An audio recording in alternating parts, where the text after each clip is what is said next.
My apologies for being tardy. Never worked in high school, but I ask your patience on that. I'll make a couple of quick announcements before I take some of your questions. First, on the Middle East. Following on a successful meeting with King Abdullah of Jordan, the President has invited other key partners in the effort to achieve a comprehensive peace in the Middle East to the White House in the coming weeks. We are actively working to finalize dates for the visits of President Hosni Mubarak of Egypt, Prime Minister Benjamin Netanyahu of Israel, and President Mahmoud Abbas of the Palestinian Authority. With each of them, the President will discuss ways the United States can strengthen and deepen our partnerships with them, as well as the steps all parties must take to help achieve peace between Israelis and Palestinians and between Israel and the Arab states.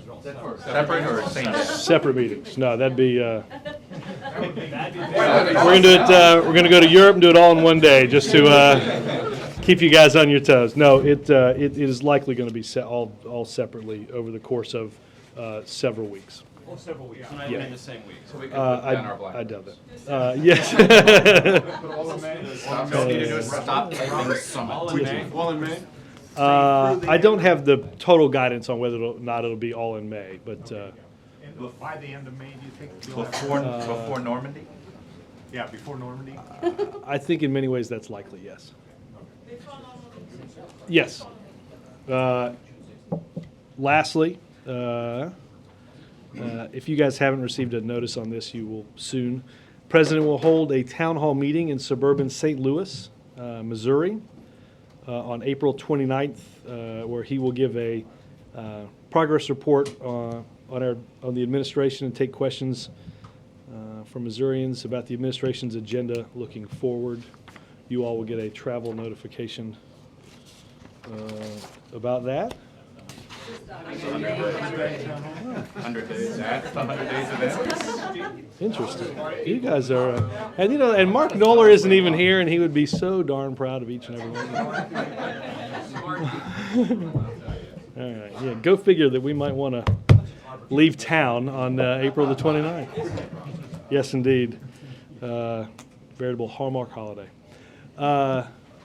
Mr. Babington wearing a Carolina blue shirt, but not a Carolina blue tie. Go ahead. Thanks for noticing. Thanks, Robert. A two-part question, if I may, on CIA interrogation practices. The President said today that if there is to be more inquiry into how these policies came about, that he'd like to see it outside of the typical hearing process with independent participants who are above reproach and have credibility.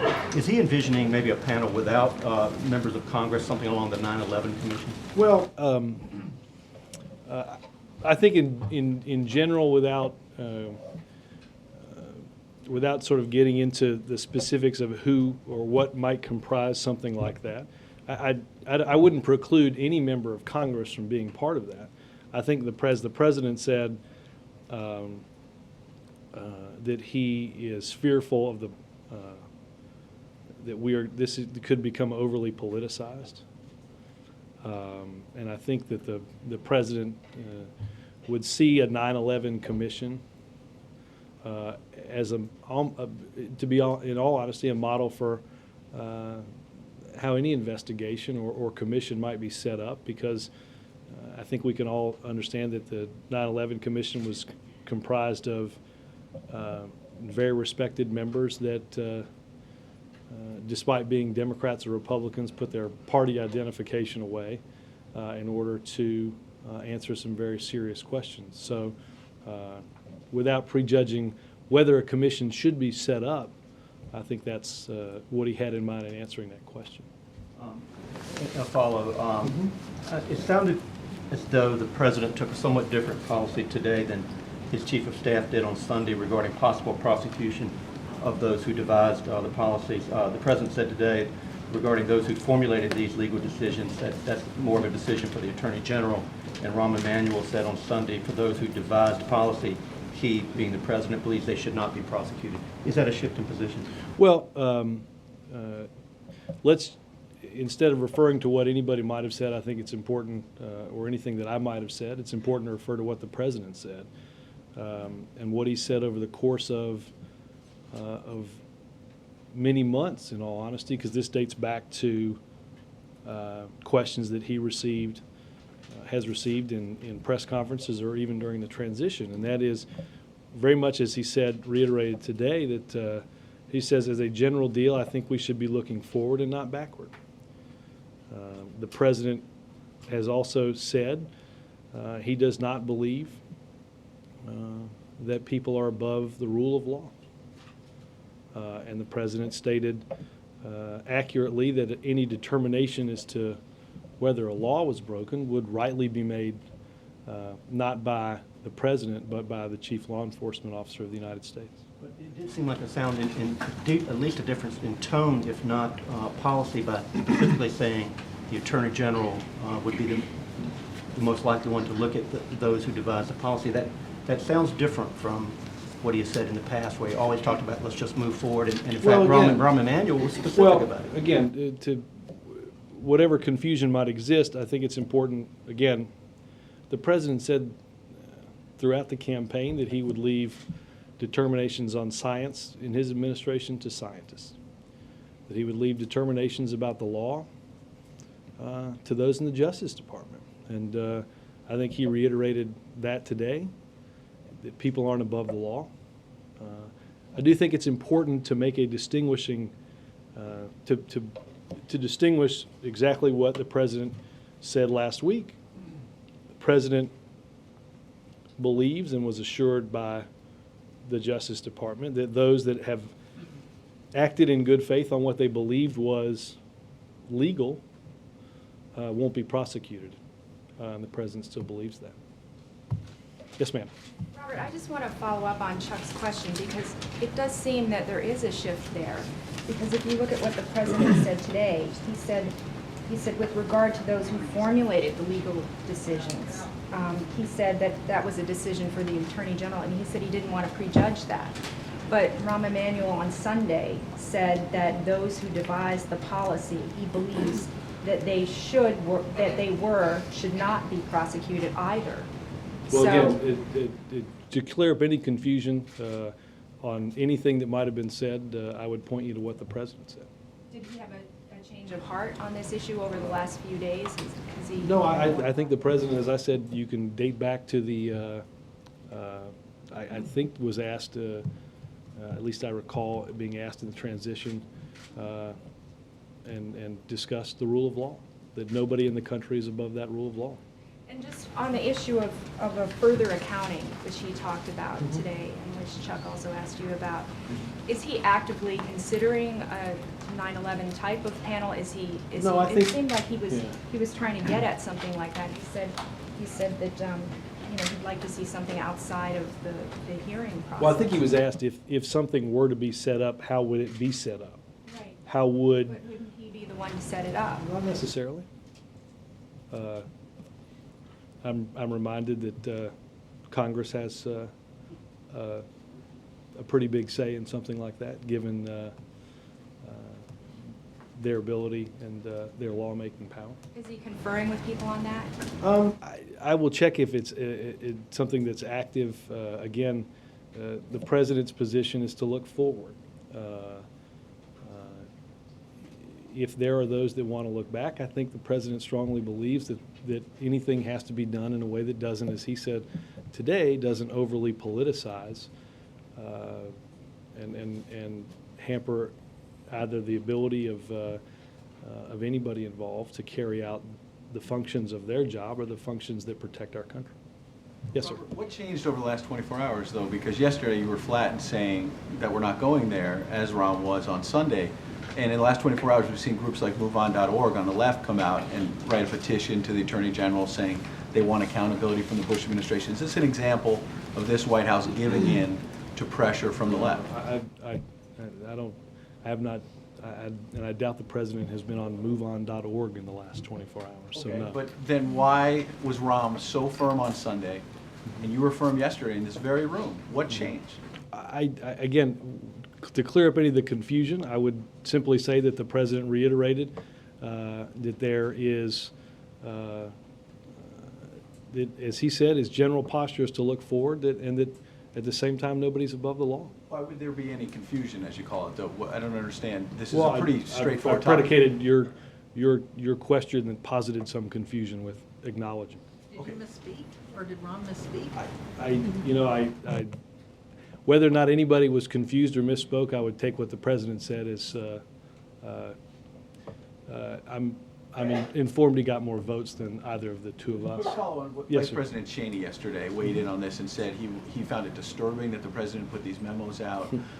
And he also is charging, if you can answer, that this White House basically selectively declassified some of these torture memos, and that there are other memos somewhere in the CIA that would show that the interrogation actually yielded what the former vice president would call good intelligence that prevented terror attacks. How do you answer that? Well, I would suggest that you contact the CIA. You I'm might be turning surprised, these over to me or anyone else in this room. including But- me. Well, but if the president wanted to declassify it, he could. He just declassified it other Yeah, memos. I- So the question I- is, I would- are there other memos that you're keeping under wraps? And I just said, I don't know. Again, that's why I know sometimes when I ask you to contact agencies with the wherewithal to answer your questions, you think that I'm not answering your question, but as you just said, they're not going to give them to you. They're, coincidentally not going to give them to me. And I think the best place to ask about their existence is the CIA. Okay, last point. Then Vice President Cheney Yeah. saying he's disturbed by all of this. Well, we've had at least 2-year policy disagreement with the Vice President of the United States of America. That policy disagreement is whether or not you can uphold the values in which this country was founded at the same time that you protect the citizens that live in that country. The President of the United States and this administration believes that you can. The Vice President has come to, in our opinion, a different conclusion. But again, this has been a policy disagreement for at least the better part of 2 years, maybe longer than that. I'd have to go back and look. But the Vice President was also happy to talk about the way we're conducting our foreign policy, which has also been a several-year disagreement with the Vice President. The President of the United States, President Obama, has, on his first 2 foreign trips, changed the image of America around the world through leadership and engagement that advances our national interests, makes us safer and more secure, and stronger. I think that's the main disagreement that we have with the Vice President. So as we come to The the end former of the vice first 100 days, Yeah. is the president's hope of bipartisanship dead now? Or, you've got various Based on- Republicans Based on the saying... Vice President, that, No, various Republicans also beyond the former vice president saying the president's been weak, the photos with Chavez. Yeah. Do you Well, have any again, hope of moving forward and having bipartisanship in the second first 100, second I 100 agree. days? the second first 100 days? Well, no, please stay.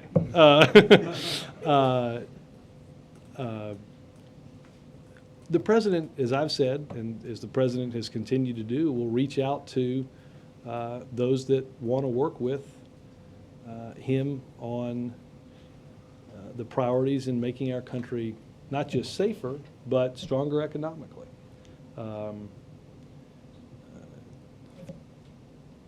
In terms of, again, the vice president had a particular way of conducting the foreign policy of this country. The election, I think, spoke to a change in the way that foreign policy is done. As I said yesterday, in order to make us more secure. Again, I'll back this up and do the answer to some degree what I did yesterday. Go pull the pictures of 3 years ago at the Summit of the Americas. Maybe the former Vice President of the United States thinks we are more secure in the important region of the world of Latin America with thousands of protesters burning in effigy something that looks like leaders or an American flag. I don't think the current president of the United States doesn't believe that. Let's break the tie. Don't do me. Take the vice president, take the current president. I've been asked on occasion, what did about Prime Minister Harper of Canada, who talked to NBC yesterday and said, let me be a bit of a conservative defender of the president. So we'll posit him on one side of the political spectrum. I thought President Obama did an excellent job of expressing the values and priorities of the United States of America. I thought he allowed a dialogue to take place in a good spirit to animate the room. And I thought the meetings were productive. I think it made the United States, took the United States to a higher plane than the Venezuelans of the world. And I think was very effective at moving the vast majority of countries, reaffirming a very centrist position and a very progressive position on the things that concern us: democracy, human rights, open markets, trade. I know he got some criticism, but you know the U.S. is bigger than Venezuela in the end.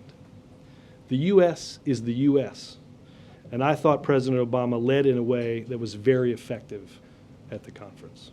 So maybe that's the best summation for the Vice President's criticism of a change in our foreign policy. With 60 votes, Jake? we can stop a filibuster. Do you have 60, Jake? Is the president of the belief or in possession of information that members of the Bush administration who formulated these interrogation policies broke the law? Again, I think I'd point you to the comments that the president made today, that a determination of whether a law was broken or who broke a law was not a determination that would be made inside the confines of the White House. It would rightly be made inside the confines of the Justice Department. But I would be the fourth of four that has pointed out that there is at least some rhetorical change between what the administration has said in the past on this question of prosecution and what the president said today. And I'm just wondering what changed. The president was clear, and I would go with what. He hasn't used language like that in the past. He hasn't said. Well, no. I don't. I think the president. I will pull it for you specifically. I mean, We've all read it. Excellent. We're ahead of the game. Never mind. I mean, I think when the president states that people are above the rule of law, that he expects that the laws of the United States of America will be upheld. But has he? I guess the question is, has he learned anything since those previous comments that Not would that I'm make aware of. his language change? Not Okay. that I'm aware of. No. Chip. Are you saying that there was absolutely no change in policy today? I would. Again, I'd point you to what the president said. It's. Did he I change think his it's- policy today with regard? I don't think so, no. I think, again, the president has stated on any number of occasions, and as he stated today, in saying, I think we should be looking forward and not backward. I don't think it's altogether newsworthy that the president believes that the laws of the country should be upheld. At least, let's hope not. But didn't he leave the door open to the kind of No, panel we're talking about? He left the door open? Yeah. Well, I think the president understands that if the president commented on what a panel might look like if it were to be set up. Whether that determination is made by members of Congress to do such a thing. And I've been asked in this room about different ideas for different panels to look into many of those instances. He certainly didn't oppose the idea of a panel, and if he's But at willing the to go same time, along with it, let's- he's looking backwards. That's why he didn't propose it, because he's looking forward. Can I Chuck? ask you another question? Sure. Has he Are you talked to the attorney? filibustering? Has he talked to, you don't have 60 votes. Has he talked to the Attorney General about this? Don't I know? Is there a possibility that the Attorney General was blind and the Justice Department were blindsided by this? Blindsided by- By his non-change in policy today, by what he said today? Or did he talk to the Attorney General about this ahead of time? About the commission? About what he said today in the Oval Office? Not the commission part, the attorney general part. There were two Prosecution. prosecution. About See, prosecution. there's confusion. Yeah, I'm sorry. There is, I don't know when the president last spoke to the attorney general. I mean, obviously, the attorney general was involved in discussions last week about the release of OLC memos. Chuck? I guess I'm confused by the rule of law comment, which is, the president wants to make the exception for the interrogators that carried out the policy and not hold them accountable, but potentially leaves open the door for holding the lawyers that wrote the opinions about the legality of this. So he is making an exception rather than saying, is that not right? No, you're right, you're confused. The President and the Attorney General in both of their statements said that you have applicators of a policy that acted in good faith on what they were told to be legally permissible, and that those people should not be prosecuted.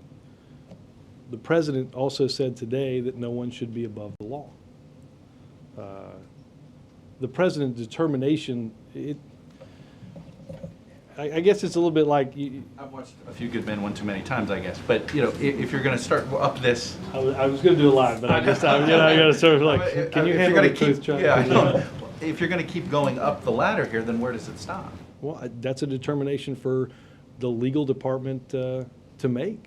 Again, Chuck, So who would be the bosses of those folks who wrote the legal opinions. Well, So then does it become but again, Alberto Gonzalez? let's Then does not- it become the well- president of the United former president? I mean, where does it? No.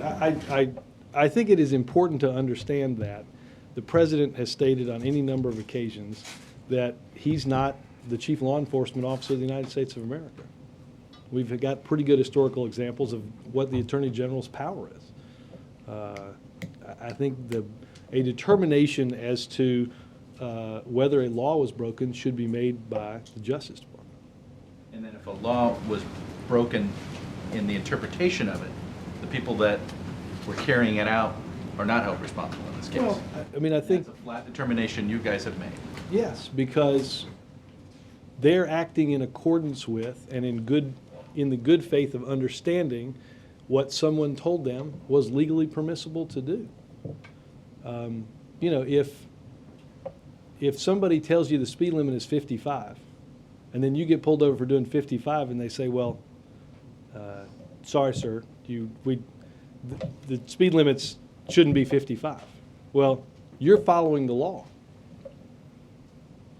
And yet if you have ignorance of the law, that's usually not an excuse. Well, I think the existence of the memos removes the notion that somebody was acting in ignorance of the law. Well, let the record show these are two non-lawyers having a conversation. One other question. Yes. Both Senators Feinstein, what seems to have changed between Sunday, yesterday, and today, both Senators Feinstein and Feingold both seem to take issue with what Rahm said on Sunday about this. Did this have some influence on what the President said today? Not that I'm aware of, no. Laura? Two questions. The first, just following up on this. I guess my question is if the Justice Department is going to review whether prosecutions are appropriate for those who formulated the policy. No, let's understand what the Justice Department would review. The Justice Department would review whether or not a law was broken. Okay. That's what the In Justice. formulating the policy. Well, they're sort of they're the ones that determine whether the laws of the country are being upheld. Yes. But the actors they're looking at are the policy makers. Well, And I ultimately think their might- charge is their larger charge is to look at whether the rule of law is being followed. In the specific example, they would determine whether or not a law was broken. Right. Well, in this specific example where they're determining whether a law was broken in the formulation of this policy, my question would be, since ultimately, as we all well know, decisions on policy the final decision is made by the President. Why would that not be something you'd hold the President accountable for? I don't think the President doesn't determine who the Attorney General charges with breaking the laws of this country. No, I'm talking about the last Last president, president. the previous Now- president. I'm saying that those legal Damn it, now opinions. you've confused me. Okay, I'm sorry, let me try again. All right, try one more Those- time. Those legal opinions that formulated policies that led to torture by Right. this country, those opinions were drafted by lawyers who worked for the Justice Department, but they were approved by the former President of the United States. He's the one who makes the final decision on a decision like that. Well- So why would, logically speaking, if the Attorney General is going to be reviewing, as he said right here, with respect to those who formulated those legal decisions, ultimately the decision on those legal decisions was the president's. Why would he not logically be in at least part of the review? I shouldn't in this instance speak either for the Justice Department or speak in absence of a review about whether the rule of law was carried out. I just think it's. Is there something wrong with my logic? No, I think it might be ahead of anything that determines what has happened. Yes, sir. Can I just ask about something else? It might be a relief for you to have a question about something else, which is, would you say that the meetings you've announced on the Middle East coming up are a sign that the review that was underway on Middle East policy is concluded and the U.S. is ready to push for a two-state solution? Well, the president, even in reviewing how we move forward and are best able to help the two sides create a lasting peace, has spoken in favor of and continues to support a two-state solution. So that's what this is all about, is the U.S. trying to move that process forward? Yes. Just to follow up on that, the use of the word abyss by the president today really connotes some sense of urgency. Is there some reason, some concrete reason that he's taking his involvement to another level now by inviting all these other leaders in here? No, I think in many ways this is a continuation of what the president began the very first day of his administration. Since you and Mark share a seat, in the very first full day of his administration, so as not to get all the counting off. But you know, the president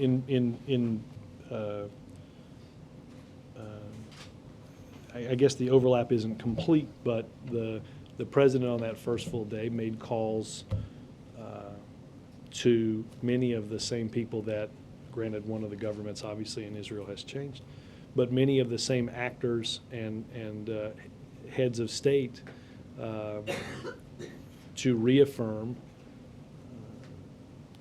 this administration's commitment to acting in a way that helps the two sides create that lasting peace. I think the involvement of what the president is doing in these meetings is simply an extension of what he started a few months ago. What does he mean? What's the abyss? I mean, Yeah, I have to admit, I did not catch that part. Do you have that sentence? I didn't. actually, I've got it right in front of me here, but he warned them about approaching this abyss. Let me check on that, and I'll get back to. Go ahead. On the Mideast, is it fair to say that the president, with this fresh batch of invitations today, the fact that he's got, Mitchell's been in the Mideast at least 3 times since January, that there's a new pushing or a prodding to get something? So. Is that a fair? Absolutely. I mean, again, but I don't. It didn't start today. It didn't start yesterday, or it didn't start with the invitation for. Today was another peg. Right, absolutely. I mean, King Abdullah was here, and obviously an important player in the region as it relates to moving this forward. But again, I think the president spoke throughout the campaign about the simple notion that it is in the interest of this country to seek that lasting peace, and that this country should be engaged in a constructive role to move that process forward and to be engaged in it early and often, as he's done. Here's the abyss quote, by the way, Chuck handed it to me.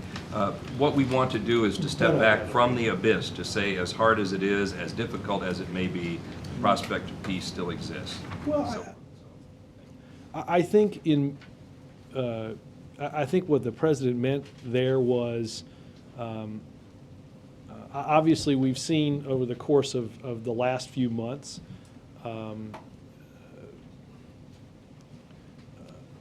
you've seen news that might lead you to believe that peace in the region wasn't possible. I think the president has always believed that it is, and that it can be primarily because the United States can play a role, an active role, an engaged role in helping to move that peace forward.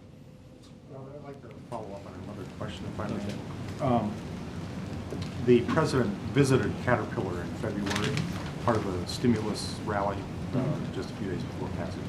Caterpillar was out today with its, excuse me, with its earnings, and it took the occasion to call the stimulus package, was calling it disappointing. It said it missed an opportunity to correct past underinvestment, and said the package was less effective than China. Now, Jim Owens, the CEO's good friend, he's on the recovery board, if I recall. I was just wondering if you had any comment to Well, those. Yeah, I mean, look, I think part of what, let's take a couple of different ways at looking at this. One, understand that the investment made through the Recovery and Reinvestment Plan represented the single greatest infrastructure investment in this country since Dwight David Eisenhower conceptualized and built the interstate highway system.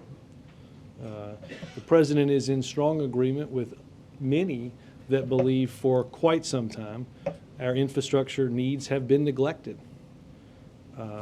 That's exactly why the president believed we could get people in the short term back to work, and in the long term to build the economic foundation that we've talked about many times, infrastructure being part of that, that can create jobs for the future.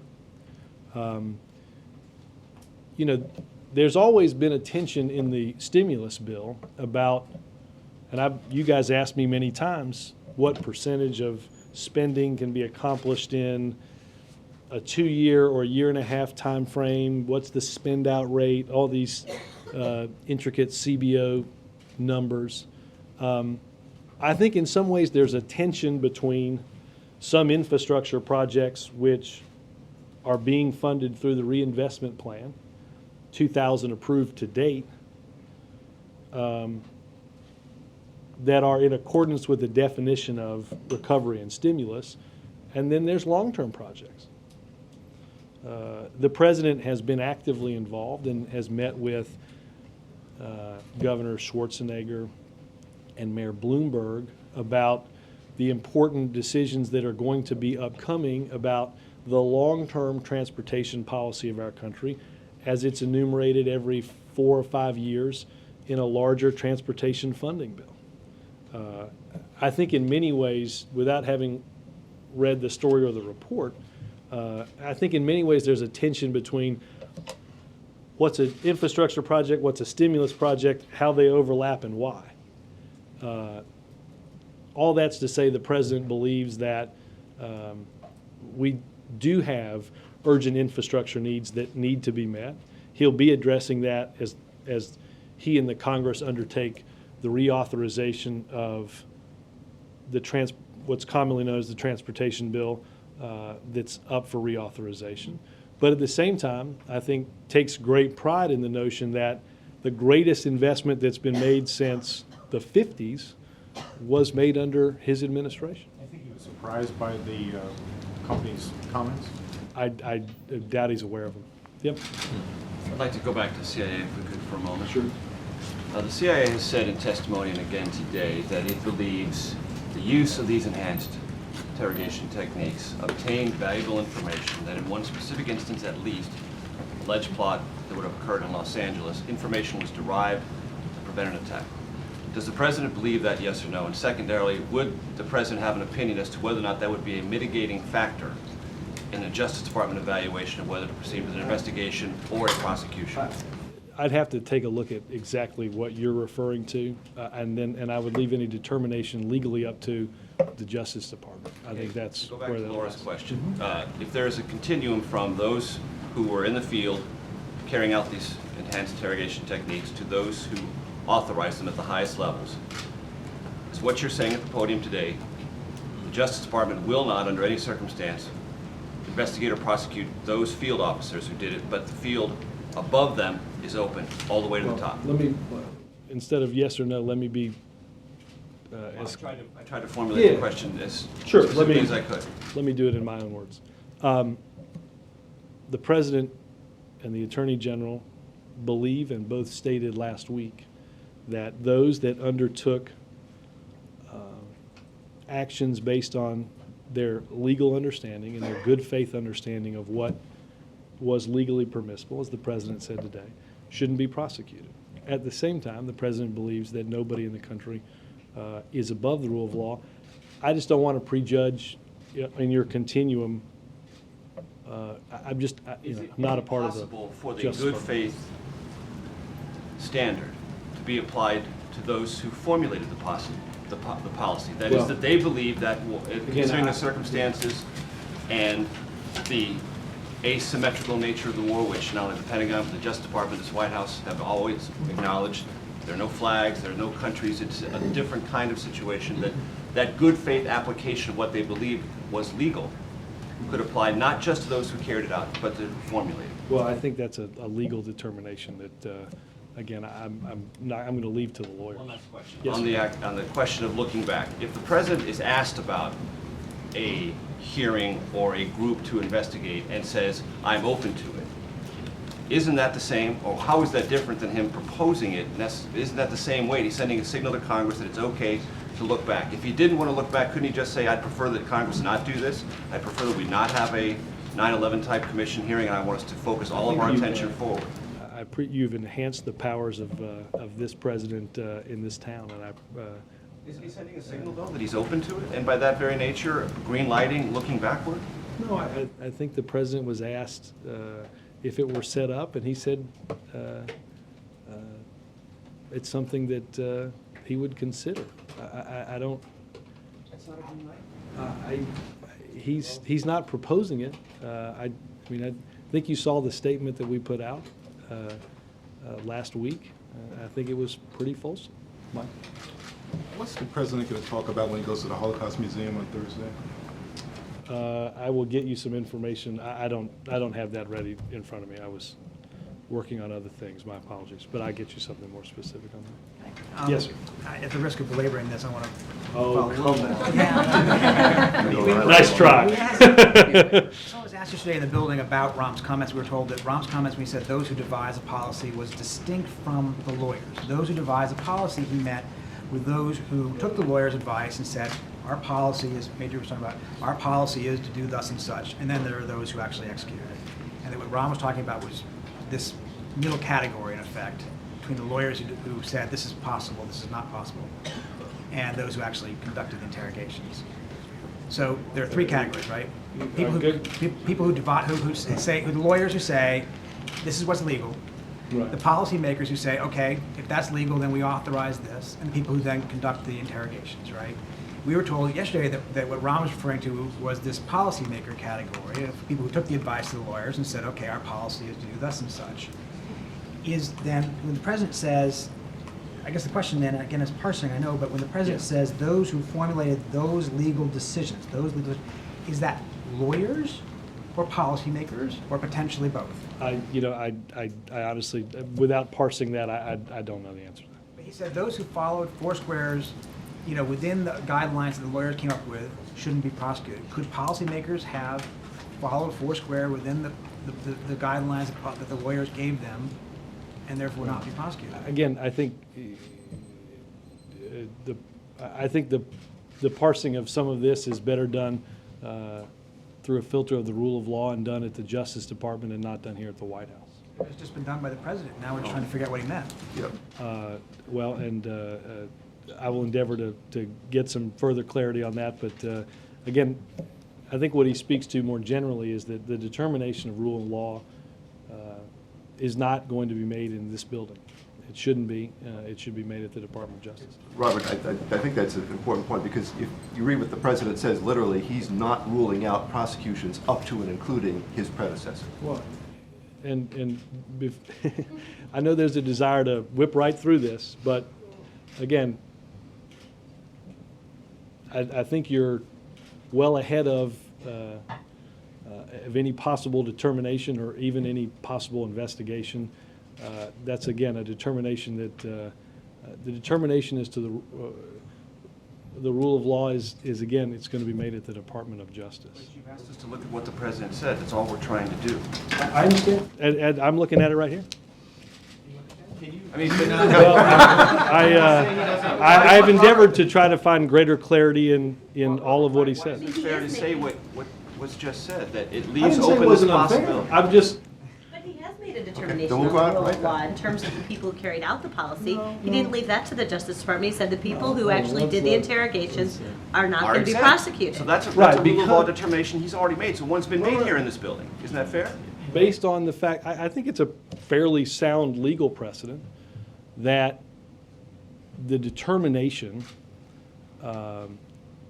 based on legal representation, following that in good faith and enacting those policies, shouldn't fall under prosecution. Yes, the president has made, and the attorney general have made that determination. Absolutely. Middle East, why not? Follow up on what was said. The process, the Middle East peace process has been moved forward by an international effort with the participation of the quartet. So my question is, are you making a new proposal here by inviting these people to make a new proposal? Are you pushing the old process, the quartet process? How is it coordinated? Yeah, largely through the president's envoy and George Mitchell has been working in the region. Before I get into, and before we get into any sort of specific policies or ways forward, I'm not going to do that today here. The president has stated quite clearly that he is going to be very active in using his power and his ability to seek a lasting peace. But when you talk to these leaders, regional leaders, do you also talk to your partners in the quartet about what you're discussing, what you're Yes, proposing? I think the president would, and the administration would believe that. We interrupting your call, David? Yeah. Sorry. All right. Hope I didn't interrupt. Yes, the president is actively engaged because the president understands that this is one country is not going to do this alone. The president's foreign policy is, as he stated and as I've said, to engage all the world. And lastly, the Russians and the Palestinians have been pushing for a follow-up conference after Annapolis to be held in Moscow, basically. Are you aware of these proposals? I don't have any guidance. I'm sure there are folks that are better apprised of that than I am. Stephen? What exactly does it actively engaged mean in terms of how the president is planning to pursue this, his sort of engagement in the Middle East? Some people criticize President Clinton for being too personally invested. Others level the opposite criticism at President Bush.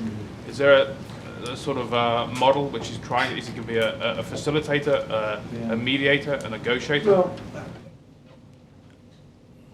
obviously, there are many issues that both parties are going to have to resolve on their own. And I think that's important for everyone to understand. The president hopes without, I